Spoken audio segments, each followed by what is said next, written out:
Welcome back, everyone. Today we have a special something.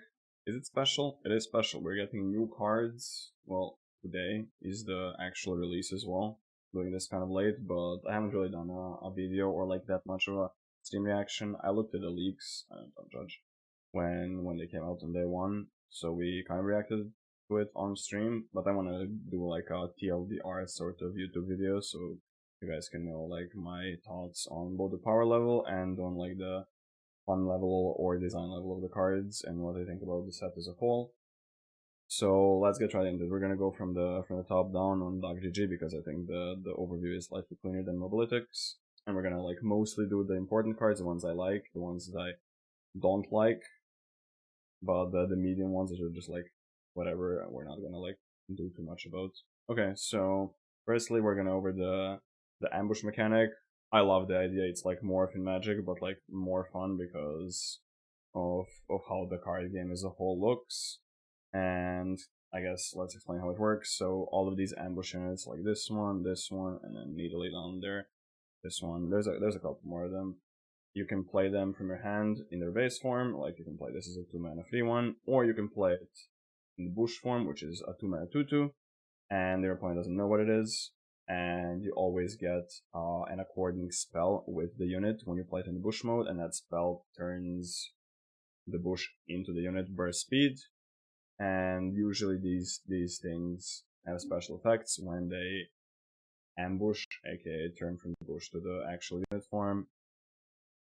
And yeah, so you can't have more than one bush at a time. The buffs persist. There's a couple of rules there. So let's get into the ambush cards first. Notable ones. This one is probably really bad because it's 2-mana 2/2 capture. Overall, you pay 5 mana, 2 for the bush, and then 3. The ambush free is the cost of the spell to transform it from the bush. So this one is 5 mana total to capture a unit. Usually it's gonna be bad because they can just remove the 2/2 afterwards and get the unit back. So I don't think this one will see any play. It's kind of fun though. This one is both fun and and strong. It's like rock hopper. It's a rock hopper that you can like. First, you can bluff. The point of these ambush cards is the opponent doesn't know what it is, so they can't really play around everything. But another thing is they can you can choose when you get the vulnerable, whereas rock hopper you have to like pre-commit stuff, and then the opponent is the one that chooses when they're gonna activate or play anything to it. More notable stuff. The Pocket Cup is really cool and probably gonna see a lot of play. Both that and the Altering Trooper are like good ambush cards because this one has Fearsome, and whenever it nexus strikes, it creates a free one. So your opponent has to like guess which one of these it is, or later when you get to Needle and stuff, they have to guess which it is, and then they have to like present essentially a Fearsome blocker always on 2. Otherwise, you flip this, and you can get start coming out 3 units. Another notable card here is Anuran Troop, which is an eco card you'll see later down the line, which is based on the subtypes. It's the ambush mechanic I really like, and I like Needly set a lot, but the Nico one is,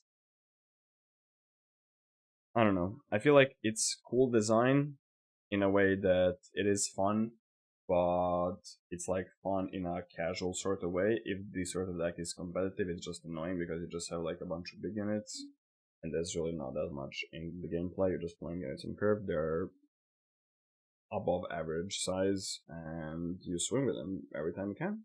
That's basically it. So not a huge fan, but the card is powerful. Then yeah, let's get to the Nidalee herself. Nidalee is really cool. I like how she works. I like the new art and stuff. She's like Nar, she levels back and forth, back between level 2 and level 1, and she has ambush herself. So for example, she has quick attack, right? It says fearsome, so depending on what they want to do, they can like either block it or not, right? And then you can switch it from the bush mode and either you get the unit or it's a quick attack. If they blocked it, right, then the unit dies, right? So it's very cool. We'll see how it actually plays out. I'm not sure if it's gonna work like that on paper. Maybe the decks end up being like literally just like 1 or 2 ambush cards, and you always know it's Nidalee or Alternate Trooper or whatever. We'll see. The Needly spell is also really cool. It's like, what's it called? All Out Samira spell. 1 mana +2/+2. Even though this one is like much more limited in its use because it's only +2/+2 when used on the bush itself. Other notable stuff. In the Needly package we have this little devil and the Deny. The Deny unit is 2 mana and then 3 mana for the ambush, and it basically like dies the stream of Deny. Just right negation, right? Just like stopping all the fast slows and skills. So again, they have to guess whether that's, you can sometimes bluff, right? You're going into like turn, have 12 mana and they're playing against FTR. You can just play a bush and they're gonna have to like kind of play around it being this one, right? Even though you just have a needle in hand, so you might like spook some players. There's gonna be bluffage and stuff. We'll see. And then this one is really cool because, well, cool. This one you can play on 2, bank 1 spell mana on 1, and on 3 you can flip this, and you have open attack on 3 for 8 damage because you have 2 4/2s, which is kind of broken. Open attacking on 3 for that much is actually insane. But yeah, other than that, I don't think there's much other notable stuff in Italy's package. That's about it. Let's go over the Nico package. Let's do the champion first. Nico. Okay, so Nico is, like I said, like very bland in my opinion, but it's good for like a casual perspective. Something like Portos. Spoiler is the 3rd champion is the Porto King, so we have Portos as well. Or elites, or that sort of gameplay where you just like play a bunch of stats, play a bunch of units that are efficiently statted, and you swing with them. That's the gameplay. There's not much nuance to it. There's not many decisions to be made. That's it.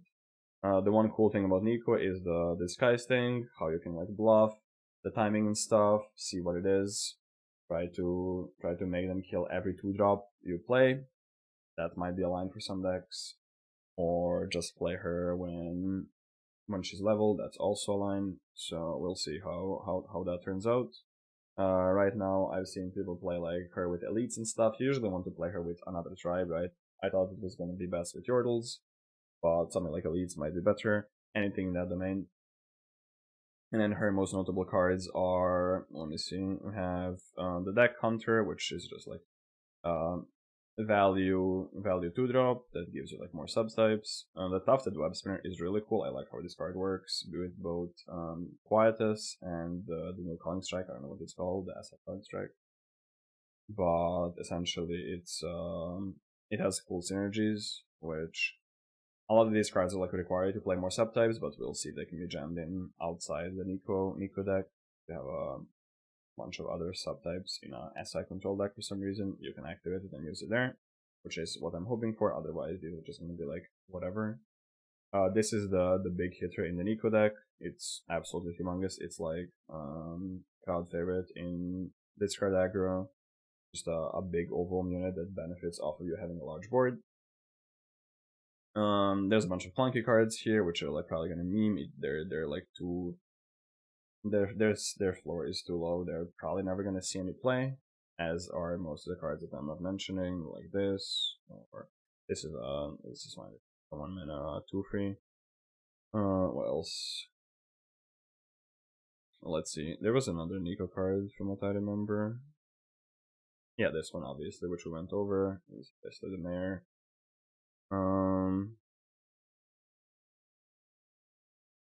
Oh yeah, the spider, the big 8 mana spider. That's not really a Nico card. It's like an SI control card. It's a good bomb. It's like Grave Titan from MTG. You play him and you get 3 units, and it has like some suckage here. So we'll see if the finisher is worth it. But yeah, I'm not sure how it's gonna pan out. I have the Swindlers then. A lot of people say that the card is busted. I don't see it. It feels like there's too much counterplay. It's too clunky and stuff. Maybe in Eternal, because Eternal it has to be broken because of the larger card pool. But in Standard, I don't see this card like seeing too much play. I'm ready to be disappointed and be miserable for the entire meta with decks like that. But I guess the meta just shifts to more landmark removal if this ever becomes relevant, because they play the discard their whole hand and then you just aftershock this and they're just really that dry. They have nothing else.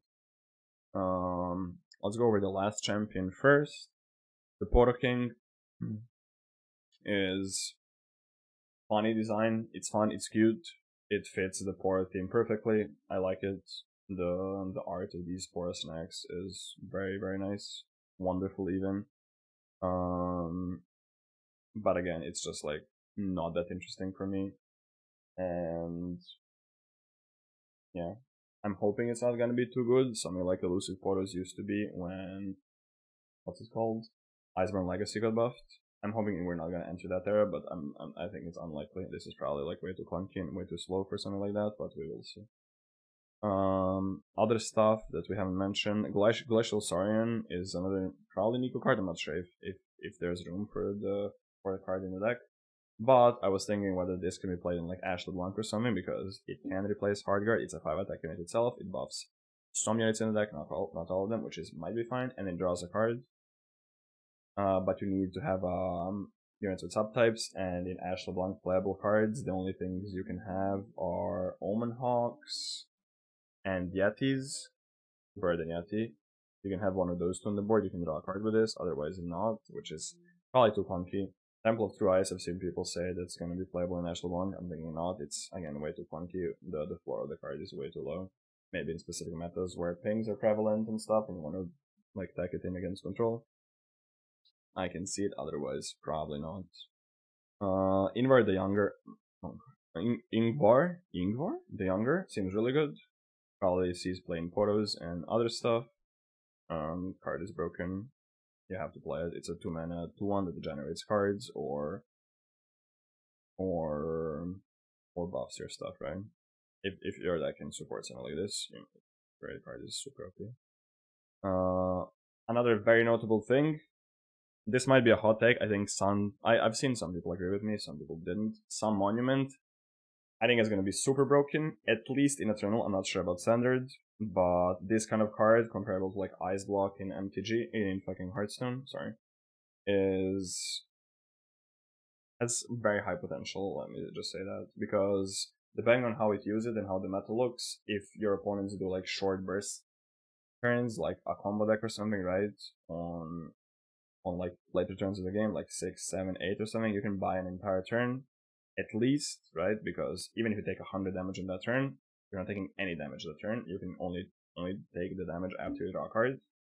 So if you don't draw a card, you at least bought yourself one turn at that point, right? Which is already really good. And obviously you can like put stuff on top of your deck to not draw it. You can predict, you can just get lucky and draw the mushrooms, right? There's a lot of things that can happen there. So the card looks really good, but we'll see.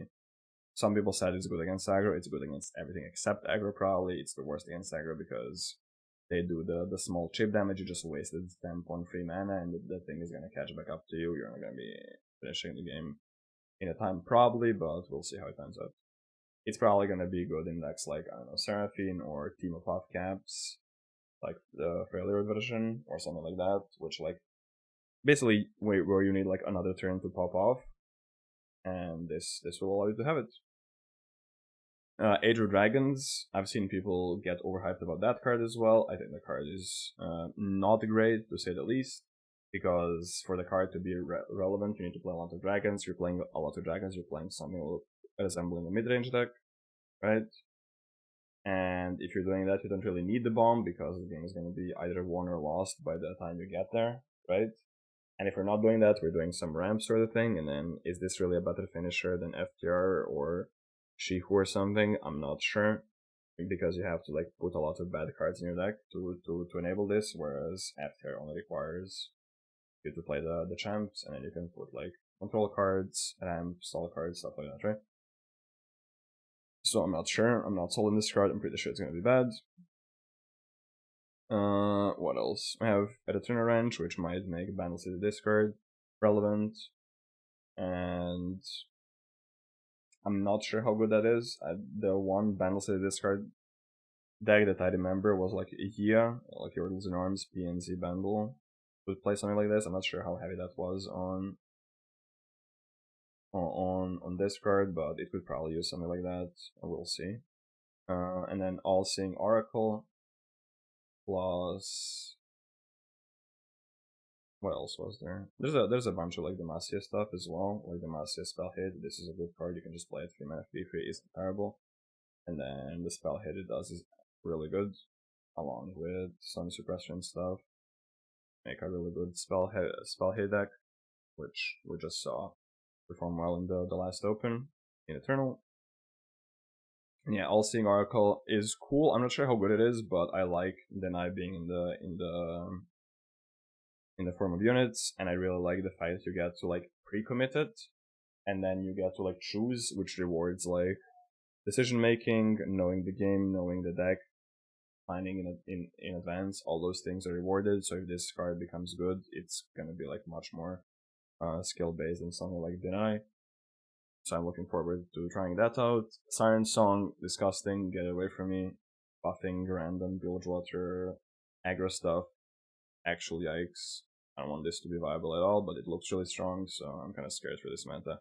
This and Eco Poro King are all like nasty archetypes that I don't really want to be prevalent, but it looks like there are gonna be. At least Nico. Nico I think looks the strongest and has the most potential. Maybe it's because it's easy to build. Nidalee has a lot of potential, but it's much harder to build because it's much more nuanced, it's much more skill expressive, so the lists are going to be more fine tuning, where Nico is just like figure out the math behind what we want subtypes wise and then just jam.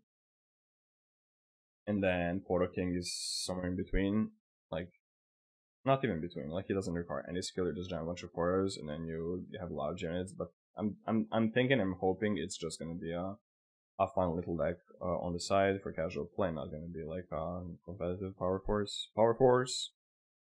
So yeah, I think that is it. I don't know if I missed something. Basically, we went through that. The thing I'm most excited about, if not only other than like specific cards, out of the 3 champs, I'm excited about Nidalee. I'm hoping it turns out to be good. I'm going to be trying her with Akshan in Ionia. The devs responded to my tweet. It doesn't work with Vastaya and Disciple or whatever, the Wuching Whoosh. It doesn't count his level up because he flips in hand, sadly. Otherwise, you could flip Nidalee in 3, and that was really cool. But I'm still gonna try Nidalee, Akshan, Ionia probably. I'm hoping this is gonna be something along the lines of New Silver, but probably slightly cooler because of all the ambush stuff. So yeah, that is gonna be it. Thanks for listening to my rambling about the new set. I'm satisfied with how the set panned out. We'll see when we actually start playing. I'm hoping the meta doesn't get too bogged down in just like big stats and whoever draws better wins. But we will see. Anyway, hope you guys enjoyed the release. See you today on stream, or not if you are watching this later. But either way, enjoy the rest of your day, and see you next time. Bye bye.